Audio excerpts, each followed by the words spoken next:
refería el moderador, los episodios de la fin de semana exigen algún comentario. Yo creo que lo que aconteció es la consecuencia de haber iniciado un proceso de paz sin condición alguna. Por eso se han reiterado los secuestros a la población civil.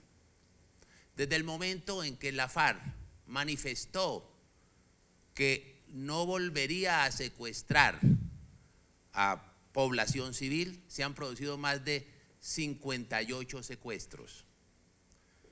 Han continuado los reclutamientos de niños, han continuado los actos terroristas, incluso con el dramatismo del que aconteció hace algunas semanas, que fue dinamitada una escuela de niños, una escuela rural en el departamento del Cauca. Han continuado los crímenes de guerra, han continuado los delitos de lesa humanidad, han continuado los homicidios en persona protegida y terminamos con el episodio de hace algunas horas.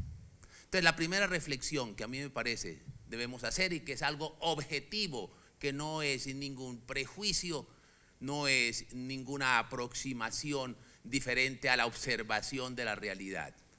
Lo que está aconteciendo es la consecuencia de iniciar un proceso sin ningún condicionamiento. Se me olvidaba el homicidio de los 2 indígenas la semana anterior. Por eso la decisión de suspender las conversaciones me parece razonable, me parece oportuna. Me parece que la opinión pública debe rodear al Ejército Nacional, a las fuerzas militares y de policía, que han sido las grandes sacrificadas. La opinión pública tiene otro argumento y otra razón para asumir o legitimar mejor su posición de escepticismo frente a ese proceso. Lo vemos mensualmente en las encuestas que se hacen relativas a si está de acuerdo o no con la participación política, relativas a si están de acuerdo o no con la impunidad que algunos quisieran ofrecerle a la FARC, es decir, la ausencia de penas privativas de la libertad. Entonces, primera consideración frente a ese tema es: estamos recogiendo los frutos de un proceso iniciado sin ninguna condición. Segundo, debemos rodear a nuestras fuerzas militares y respaldar la decisión de suspensión. Tercero, no se puede reiniciar las conversaciones. Primero, sin la entrega del señor general Alzate y los oficiales o suboficiales que también resultaron secuestrados, y la civil. No se puede reiniciar el proceso sin la entrega de los soldados secuestrados. No se puede reiniciar el proceso de paz sin la entrega de los civiles secuestrados. Es la ocasión y la oportunidad para que el gobierno nacional haga unas exigencias a la FARC y coloque unas condiciones relativas a que no pueden continuar con el reclutamiento de niños, que no pueden continuar con los actos terroristas, que no pueden continuar con las acciones criminales contra la sociedad civil. Es la oportunidad para que se relegitime el proceso, es la oportunidad para que la sociedad civil asuma, acepte, abrace este proceso con esperanzas, pero porque todos estos actos lo que acontece, los que producen, son inmensas dosis de deslegitimación, de incredulidad de la sociedad civil, porque lo que demuestra es una carencia y una ausencia de voluntad de paz por parte de las FARC. Lo que demuestra es que han continuado con la lógica de la guerra.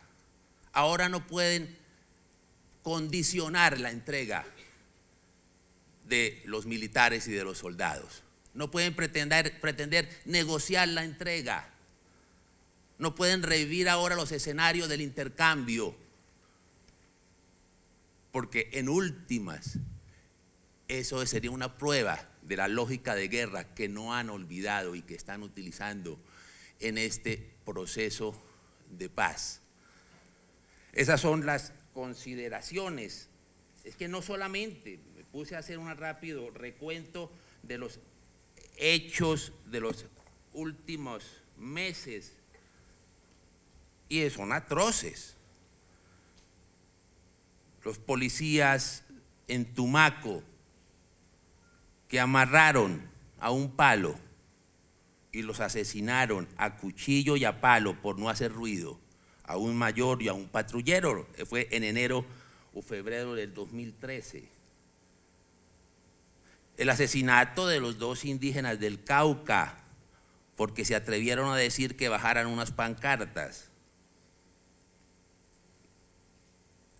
Eso fue hace 15 días. Dinamitaron una escuela de niños en el Cauca.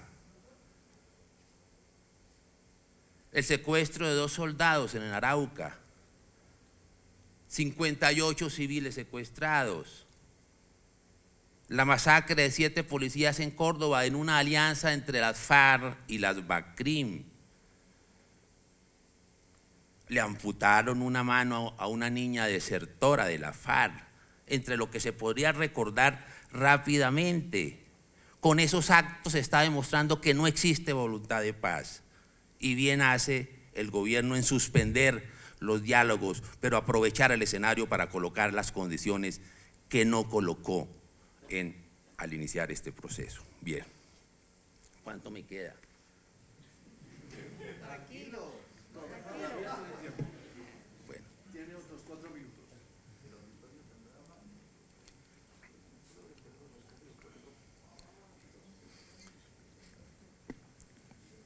Es necesario, yo pienso que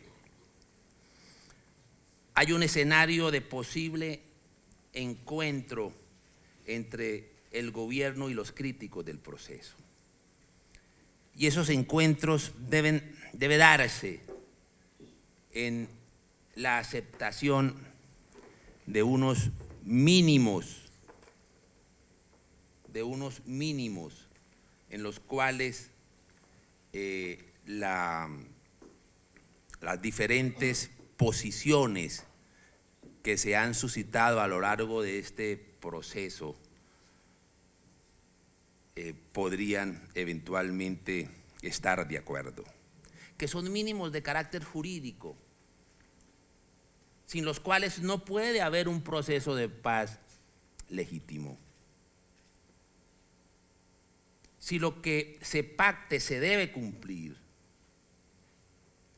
para que se pueda cumplir, deben aceptarse unos mínimos que están consignados en las convenciones internacionales y en las decisiones de la Corte Constitucional. Porque no nos digamos mentiras, quienes más les interesa que este proceso quede blindado jurídicamente es a las FARC. Porque si se realiza un acuerdo con desconocimiento de los mínimos internacionales, de los mínimos que establecen las convenciones internacionales, ese pacto no tendrá sostenibilidad jurídica.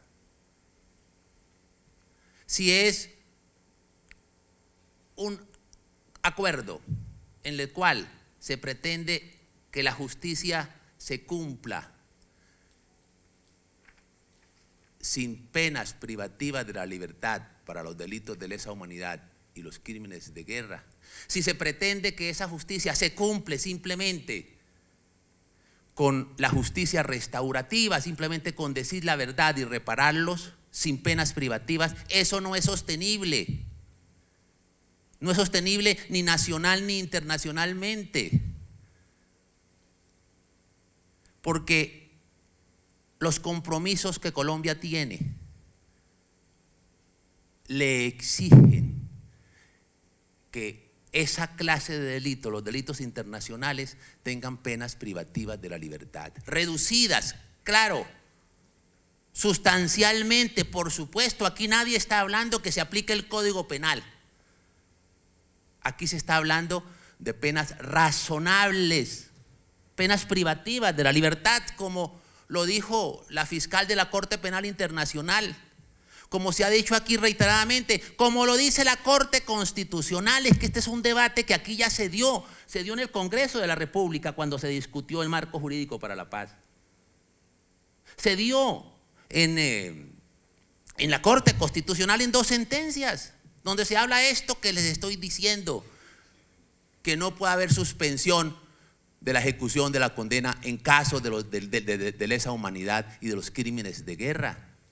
Pretender lo contrario, pretender reabrir la discusión como lo planteó el jueves en la Universidad de Rosario el señor Humberto de la Calle, plenipotenciario, es en últimas poner en duda lo que el mismo gobierno diseñó para estas negociaciones, cuál fue el marco jurídico para la paz. Porque eso dice el marco jurídico para la paz, porque eso lo dice en la sentencia de la Corte Constitucional, porque eso lo dice nuestra propia Constitución. Luego en esos mínimos nos ponemos, o el país se puede poner de acuerdo, se debe poner de acuerdo, se tiene que poner de acuerdo, y a partir de esos mínimos se puede convocar un pacto para la paz de todos los colombianos, de los críticos o no.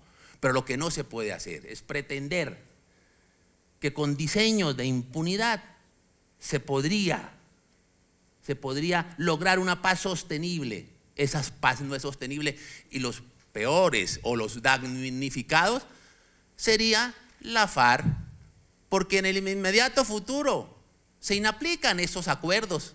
Es que no, ni una constituyente, ni un referéndum, ni acto legislativo pueden conocer estos mínimos internacionales, y estos mínimos que están consagrados ya en nuestra propia Constitución por vía del marco jurídico para la paz. Los ejemplos los tenemos muy próximos, muy cercanos. Uruguay.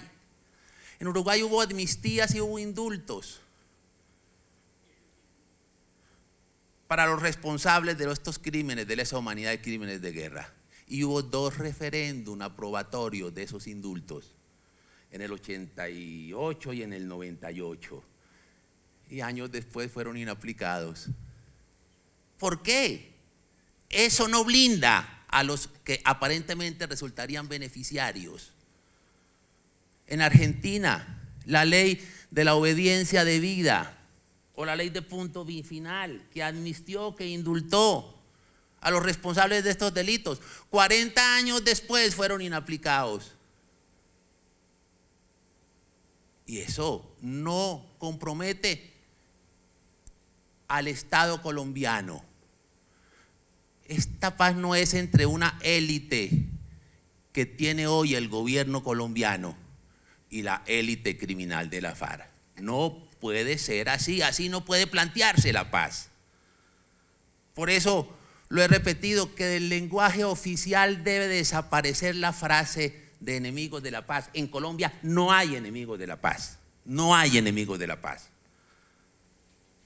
salvo los que secuestran, salvo los que cometen delitos de lesa humanidad y crímenes de guerra. Pero en Colombia no hay enemigos de la paz, y bien lo hace el señor presidente cuando en la semana anterior, en alguna entrevista periodista, empieza a cambiar de lenguaje y a hablar de que no hay enemigos de la paz, sino que se debe ser ese enemigo del conflicto. Entonces, para terminar, jurídicamente, ese ejercicio lo tengo, sería muy largo leerlo, pero de las sentencias de la Corte Constitucional, de las 2 sentencias que se han proferido respecto al artículo 67 del marco jurídico para la paz, se pueden extraer 25 mínimos 25 condiciones mínimas en materia jurídicas y en materia de participación política. Yo estoy seguro que los críticos del proceso de paz podrían coincidir y deberían coincidir, porque eso ya es parte de nuestra Constitución, parte de nuestro ordenamiento jurídico, para lograr legitimar y avalar el proceso de paz. Pero lo que no se puede hacer ahora es volver a pretender hacer una reingeniería de la institucionalidad que precisamente fue creado para permitir el proceso de paz. Toda la discusión de la ampliación de la conexidad entre de los delitos políticos es una discusión interesante que se puede dar, pero hay unos límites respecto a los delitos, a los crímenes de guerra y a los delitos de lesa humanidad. Si bien es cierto que en el Protocolo 2 de Ginebra se habla de que al terminar un proceso de paz se podrán decretar amplias amnistías, pero desde luego excluyendo los crímenes de guerra y los delitos de lesa humanidad. Habrá otras clases de delitos, pero no se puede pretender por esa vía darle la condición de delitos políticos a delitos de lesa humanidad, para después beneficiarlos con amnistías y con indultos. Eso es pretender una paz carente de sostenibilidad jurídica. Muchas gracias.